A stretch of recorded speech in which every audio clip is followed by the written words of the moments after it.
How you guys doing? Welcome to video number 1 of the Stop Anxiety Quick Solution Series. And the first tip to help you stop anxiety, it's very common, very easy to do, is to reduce your sugar intake, okay? I know you're gonna love me for saying that, but when you have an increased sugar intake, we already know that sugar, makes you gain weight, doesn't help you gain weight. No one needs help gaining weight, okay? But it has all these different negative effects that we already know about that we don't like. But one of the main ones is it increases inflammation in our body, and it also damages certain receptors that our brain needs not damaged in order to make sure that we don't have anxiety. So number one, it's really bad for you, as you already know, makes you gain weight, does all these other things that we don't want.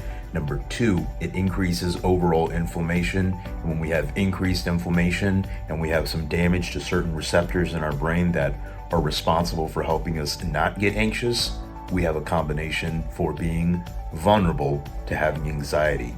So reduce your sugar intake slowly but surely, and I'm sure you're gonna see some results. If not, you're gonna enjoy your abs, but you're gonna see some results. Anyways, thank you guys for tuning in. I'll see you guys on the next video. Bye-bye.